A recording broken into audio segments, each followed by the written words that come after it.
presentación de este libro Hacia un mundo mejor, aplicando ciencia, innovación y tecnología en el marco de esta culminación de la presente gestión de la Comisión de Ciencia, Innovación y Tecnología del Congreso de la República, gestión 2012-2013. Vamos a invitar al señor congresista, presidente de dicha comisión, congresista Jesús Hurtado Zamudio.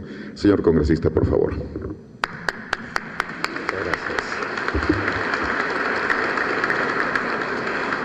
Muchísimas gracias. Dando la cordial bienvenida no solamente a las personas que están en la mesa, sino a todos ustedes. En realidad, para nosotros, presentar este libro es presentar el trabajo de todos ustedes y de toda la gente que ha colaborado y trabajado en este proyecto. ¿Por qué lo titulamos Hacia un mundo mejor? Si vemos el índice, siguiente tema,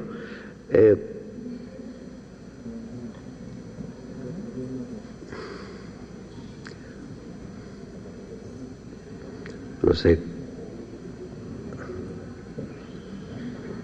Exacto, ahí tenemos, en el índice primario, vemos una agenda para un mundo mejor, y aún el título tiene que ver con eso. André Hilton decía que el futuro no es solamente lo que puede llegar, es también, y en una proporción cada vez más importante, lo que nosotros hubiéramos querido que fuese. Debemos liberar al hombre del fatalismo. Esto está puesto en el proyecto o el plan Perú al 2040 del Colegio de Ingenieros del Perú. Hemos tomado ese tema porque pensamos que en primer lugar tenemos que diseñar todo nuestro trabajo en función del futuro. Ya nosotros los abuelos pensamos en los nietos. Y es efectivamente la Comisión tiene que pensar y ha tenido que idealizar un poco haciendo una perspectiva hacia adelante. Clara Saravia de Linares decía: cuando miras hacia el futuro y pones la proa visionaria, la pones como hacia una estrella, y mirando hacia tal excelsitud, digamos, informe, puedes alcanzar un nuevo futuro, y eso es lo que nosotros deseamos. O sea, por eso es que en visión a lo que ya se ha hecho, hay materiales que se han trabajado que no corresponden a la Comisión. Repito, lo ha hecho el Colegio de Ingenieros del Perú, lo ha hecho el CEPLAN, lo han hecho muchas otras instituciones, inclusive europeas, que vinieron a estudiar el tema en el Perú. Y mirando lo que va a suceder en el futuro, es lo que la Comisión tenía que desarrollar su trabajo. Es el primer punto del índice de la agenda para un mundo mejor. El segundo tema que nosotros vamos a trabajar es la inserción del Perú en la economía del conocimiento. Es una parte central que está en la parte media del libro, y eso tiene que ver con un principio básico de hermenéutica. Recordarán ustedes que se dice: el texto fuera del contexto es un pretexto, ¿no? Y la política en cualquier área tiene que desarrollarse en función de todo el contexto, porque si no es un simple pretexto. Muchas leyes en el Perú se hacen por pretexto, no se hacen dentro del contexto y no se mira el futuro. Cuando el Colegio de Ingenieros del Perú me presentó el proyecto del túnel trasandino, y que lo habían trabajado por más de 30 años, y yo me pregunté, ¿por qué nunca salió una ley por eso? ¿Por qué no se hizo el marco, digamos, jurídico para invertir? Y me decían los políticos: es que eso no lo vamos a ver nosotros y nadie nos va a aplaudir por lo que hacemos. Eso es no mirar el futuro, es hacer las leyes en función del presente, y eso nunca funciona. Ahora, para entender eso había que insertarnos dentro del gran movimiento mundial. Los alemanes dicen tener un Weltanschauung, una cosmovisión del mundo, y dentro de ella entender lo que tenemos que hacer. Entonces, tenemos que ver todas las corrientes que hay en el mundo. No podemos diseñar las cosas que hacemos acá como si nosotros vamos a crear otra vez, inventar la pólvora. Nada de eso. Tenemos que conocer bien cómo se mueve el mundo. Por eso está la segunda parte del libro. En la tercera es lo que propiamente es el informe de gestión. ¿Qué hemos hecho hasta este momento? Tanto en las labores de fiscalización, en las labores legislativas, en las labores de representación. Por eso, para nosotros es realmente un privilegio tenerlos a ustedes. ¿Por qué?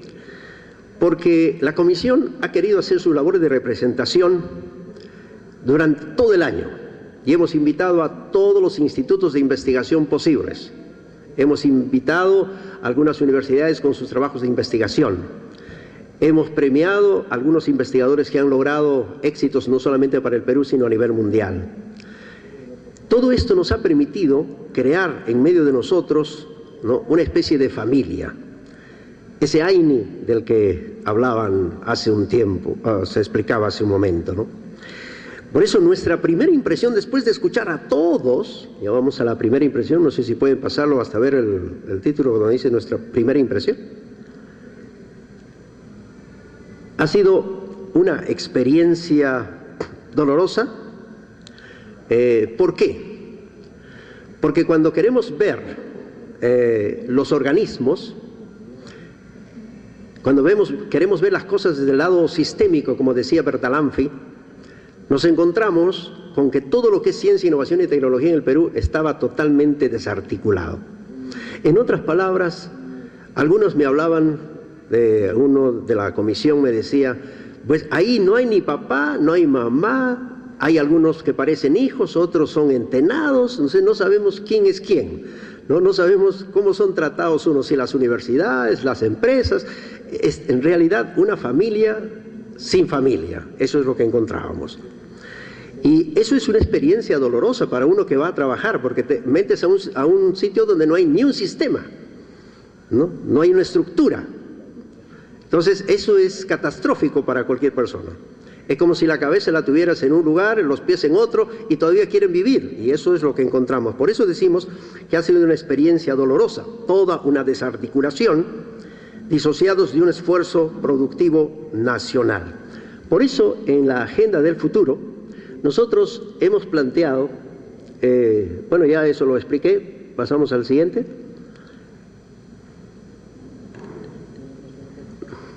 Bueno, no sé, yo tengo otras diapositivas acá, ¿qué ha pasado? Son mucho trabajo al ponerle las fotografías, creo que me han cambiado las diapositivas mis técnicos. Voy a tratar de seguir el nuevo que han preparado. Dice, habría hablado de la primera impresión como una, digamos, ahora agenda para un mundo mejor. Hablaba de esa experiencia traumática, pasamos al siguiente tema. Y todos ansiamos un mundo mejor, para soñar en él, para tomar acción, etc. Y mirando al futuro, ya lo expliqué de qué se trataba. La siguiente diapositiva lo ha explicado muy bien Jorge Morelli, cómo vamos a reconstruir, en otras palabras, yo diría más bien construir, porque nunca estuvo construido, esa triple hélice a través de la interacción.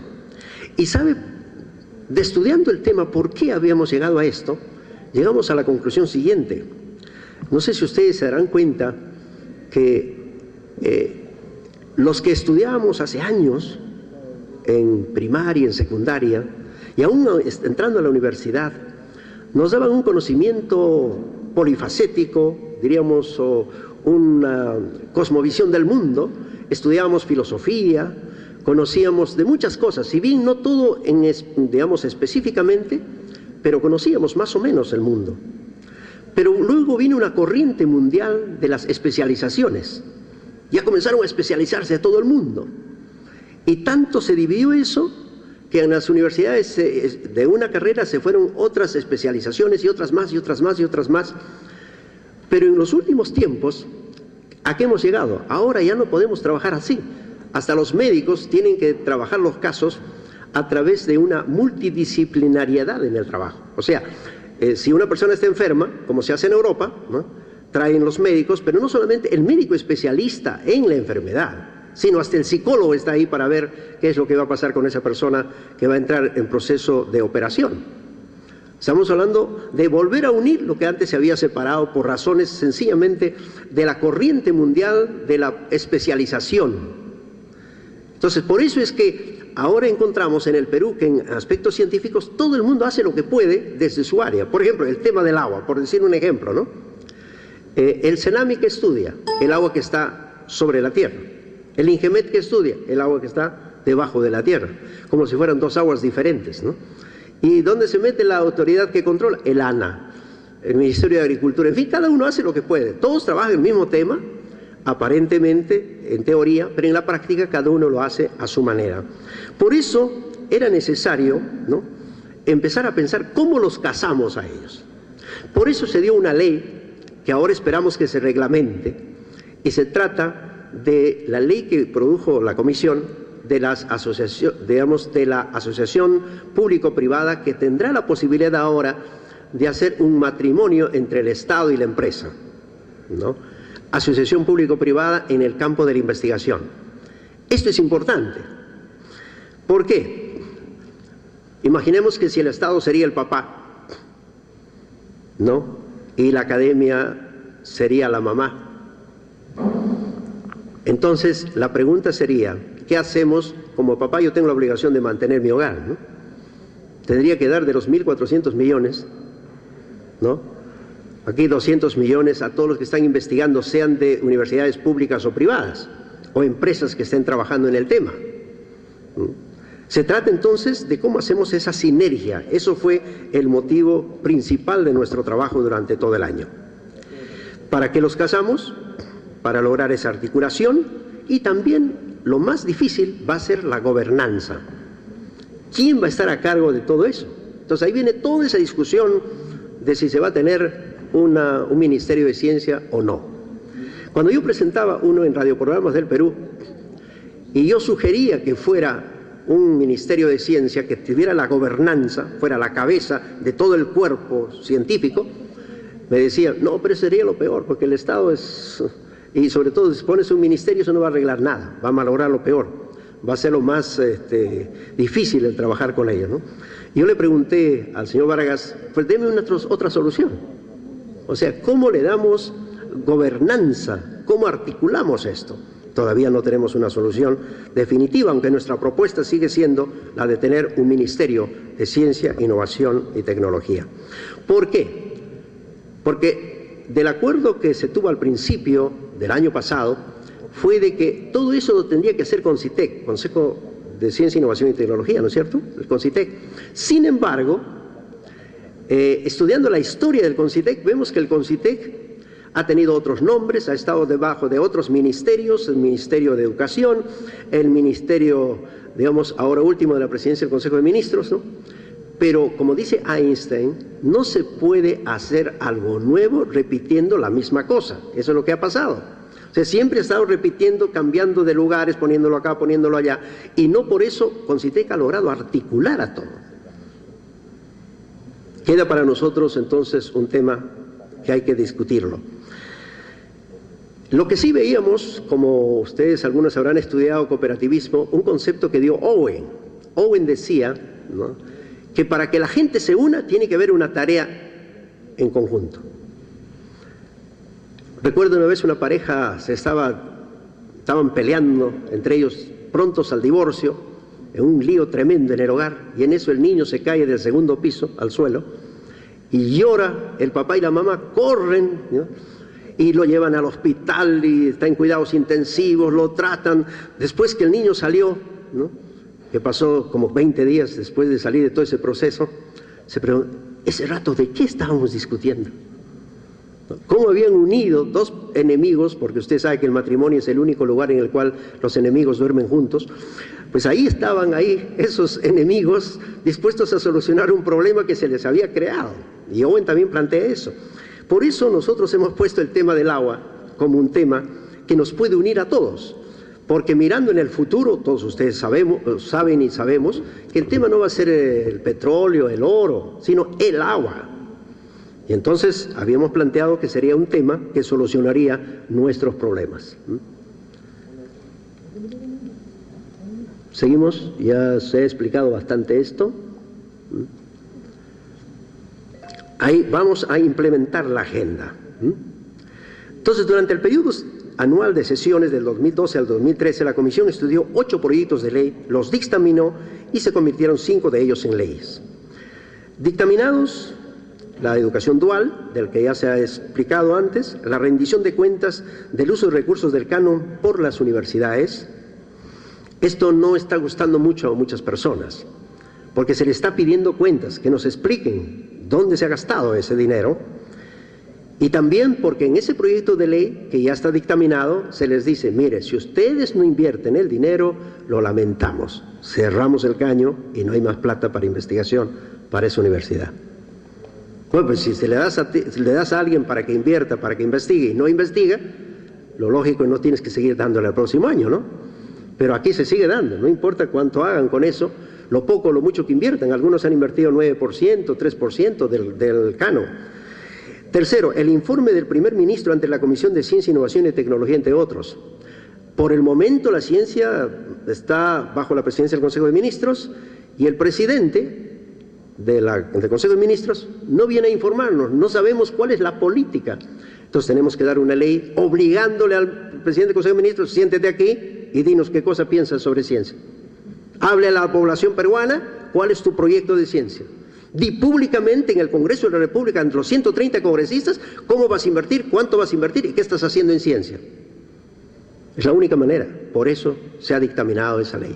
O sea, vienes sí o sí al Congreso e informas a la población nacional el tema central por el cual podemos alcanzar un desarrollo sostenible.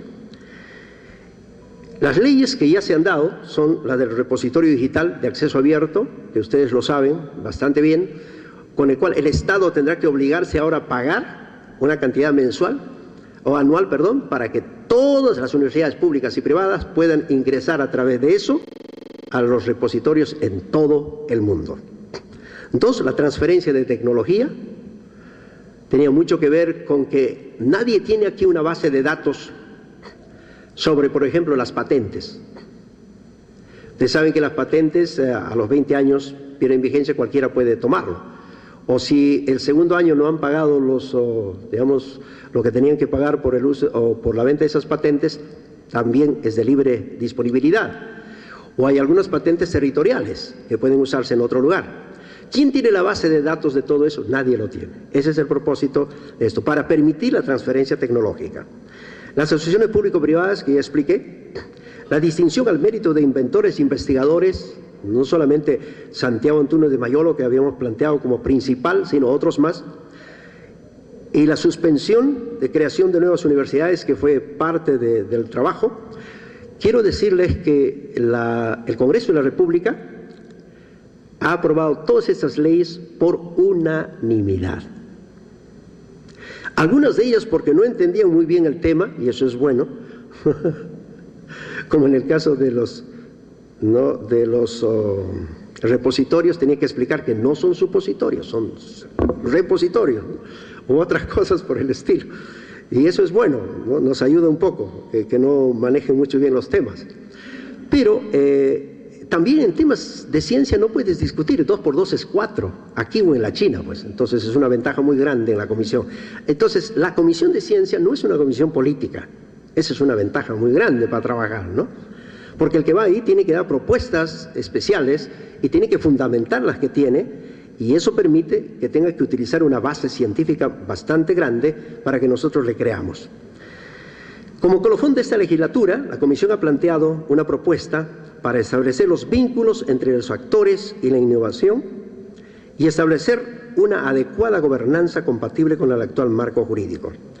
Y por eso hablo del ministerio, por un lado, lo siguiente, y luego los complejos científicos. Nosotros vemos que esa experiencia ya se dio no solamente en el Silicon Valley, y ahora está tratando de darse en Ecuador con el Yachay, ¿no? Que es un lugar muy lindo.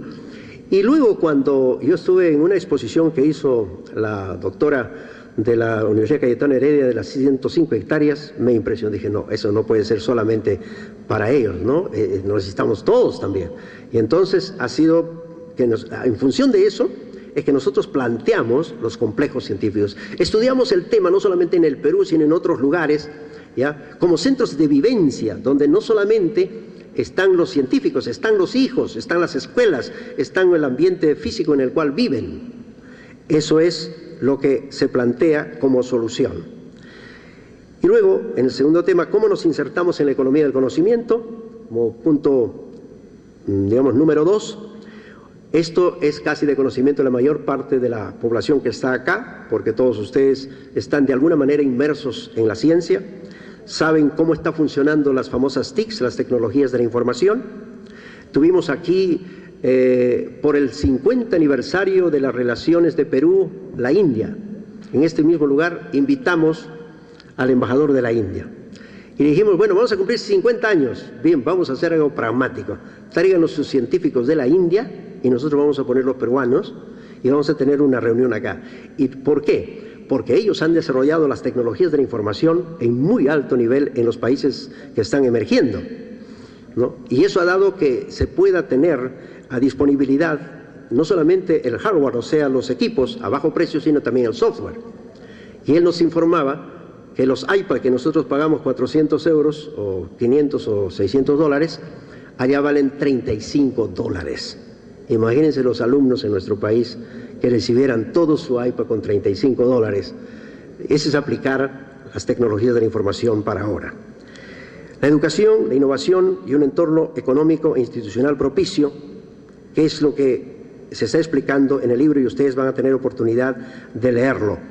Pero todo eso va sobre un marco básico de entender una nueva forma, de entender una nueva manera el mundo y los bienes, ¿no? Porque muchos de nosotros, a pesar que nuestros padres nos dijeron, te voy a dejar la mejor herencia, te mando a la Universidad Cayetano Heredia, ¿no? Era una gran herencia, ¿no es cierto? Porque se podía llevar a todas partes lo que tenía. Los otros querían los carros, las casas, las chacras, ¿no? Pero el padre pensaba, a pesar que nuestros padres ya nos dijeron eso, la gente ha pensado en el transcurso de los años que el dinero cuantificable puesto en el banco era la riqueza de las naciones, pero no es así. Vivimos ahora otra vez en un mundo donde el conocimiento vale. Estamos en una sociedad del conocimiento. El valor es el conocimiento. Y aquella persona que lo entiende tendrá el poder. Como dicen los alemanes, Wissen ist Macht. Conocimiento es poder. Y si el Perú puede dar eso para sus hijos, tendríamos poder en el mundo. Y no es difícil. Hace poco hemos premiado unas señoritas que vinieron acá y que trabajan en la NASA. Ustedes los han visto en la televisión, ¿no? Y ellas nos han mostrando que conocimiento es poder. Estuve leyendo un artículo también en el viaje del día de ayer, donde un peruano ha llevado muchos peruanos a la Google y ahora están llenándose de peruanos y de latinos, esas empresas grandes, Microsoft y Google y todos los demás. El conocimiento es poder. Estamos pues en esa economía del conocimiento. Yo voy a pasar rápidamente esas diapositivas que ustedes los deben conocer muy bien, ¿no? Porque son de carácter ya de común conocimiento en todas partes. Este es un resumen de una serie de materiales que nosotros hemos tenido a nuestra disposición. Y voy a pasar de frente al punto número 3, que es el informe de la gestión. Ustedes lo van a tener todo, y lo tienen todo ya en el CD. Más tarde lo tendrán en físico si lo quieren. Ustedes saben que lo primero que debe hacer el Congreso es un control político. No pudimos controlarlo al presidente del Consejo de Ministros, pues ese es nuestro problema. Lo primerito le llamamos acá, venga usted informe. Y como no hay una ley que le obligue, nos decía muy cordialmente, ¿no?, en su digamos en su carta, por diversas razones no voy a poder, en otra oportunidad va a ser.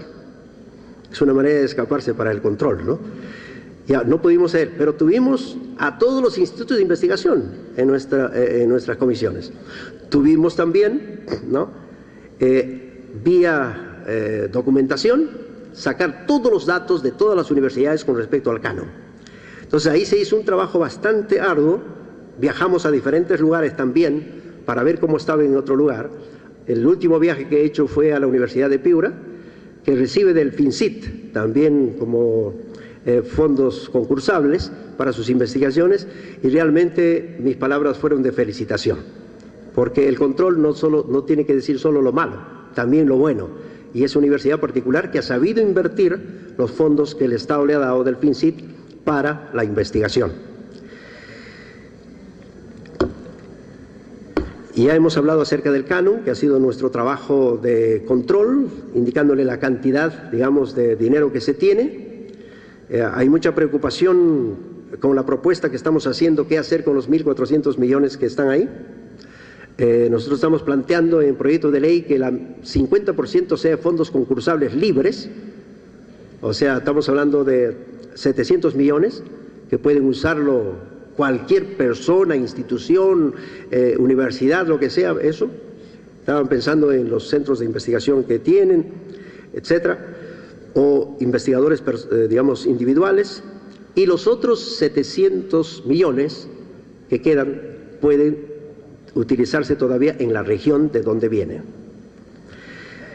Luego, en nuestra función de representación, hemos tenido la mayor cantidad de gente con nosotros, tratando de explicar a todos los institutos. Por ejemplo, les decíamos, enviamos 2 preguntitas, siempre a todos los institutos. Y la pregunta primera tenía que ver con que lo que estaban haciendo y lo que necesitaban. Y la segunda, cómo estaban insertados con CITEC. Nada más, para ver si había esta articulación. Frente a la primera, lamentablemente muchos de los institutos vinieron y nos informaban lo bueno que hacen. Y eso no nos ayuda a nosotros los congresistas a tomar decisiones. Y les decíamos, díganos cuánto gana su personal. Y así a la fuerza le sacamos. Y nos dimos cuenta que había algunos PhD que están con 2.300 soles.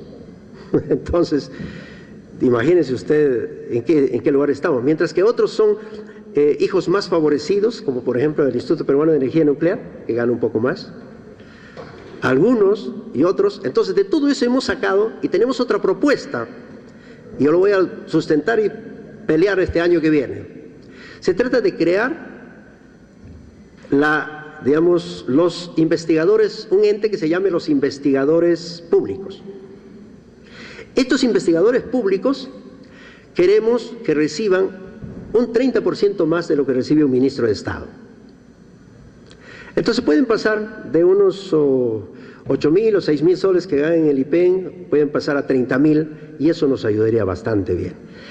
Y yo creo que eso no va a ser mucha inversión del Estado, porque los investigadores no son como los profesores o como los policías, que son cientos de miles. Estamos hablando acá solamente de un grupo compacto de gente. Entonces las universidades pueden tomar a estas personas, sea del país o del extranjero, o los peruanos investigadores que están fuera, para venir acá y puedan tener la posibilidad de recibir un ingreso mayor. Esta es una propuesta de ley que yo estoy seguro que podremos lograrlo con el esfuerzo de todos ustedes y también mis colegas en el Congreso. Ya estoy tratando de concientizar a muchos de ellos y están bastante de acuerdo, y el cuerpo de investigadores públicos sería una solución. Igual que el reconocimiento al talento peruano que hemos hecho y haremos también ahora, hemos tenido la suerte de ver muchos esfuerzos que se están haciendo en el Perú, escuelas, colegios, institutos tecnológicos, universidades, ¿no? Tenemos logros a nivel mundial. Yo no sé si llegó la comisión que venía de Huancayo, de Chupaca. ¿Llegaron por fin los chupaquinos? Todavía no llegan. Se han quedado me llamaron desde Ticlio, o sea que no podían venir. Estaban ahí, digamos, cerrados en el tráfico.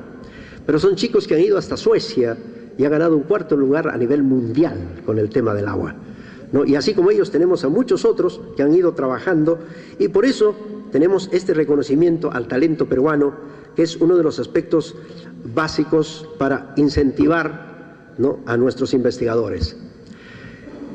Yo estoy muy agradecido por que este trabajo no ha sido un trabajo del presidente, ha sido de todos cuantos han participado. Y yo quisiera que ustedes, que es una comunidad científica que está presente, siga entendiendo que tiene una comisión propia. Que esta comisión no quiere decidir, ni hacer proyectos de ley, ni fiscalizar, sin la presencia de todos los, digamos, actores. Hablaba el presidente de la Comisión de Educación, decía, miren, ¿por qué, digamos, no se deja que todos los entes universitarios de todos los niveles se sienten y trabajen con usted a base de un proyecto que lo hagan las 10 primeras universidades del mundo? Imagínense qué sería eso. Porque eso no le cuesta nada al Estado pedir el apoyo de científicos que vengan, o que digo, de profesionales en universidades que vengan, de Yale, de Cambridge, o de Oxford, o de cualquier otro sitio, preparar una matriz. Después invita a todas las personas para que estudien el tema de la universidad. Y luego recién se decida qué es lo que se va a hacer.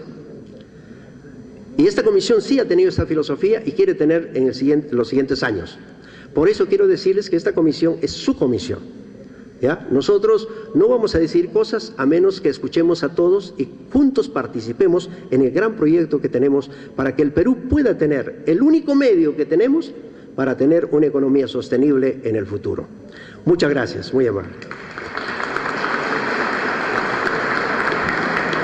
Invitamos al señor congresista Jesús Hurtado Zamudio, presidente de la comisión en ejercicio, concluyendo esta gestión este año legislativo, hoy que concluye justamente con esta ceremonia la comisión 2012-2013. Señor congresista Jesús Hurtado Zamudio, presidente de la comisión.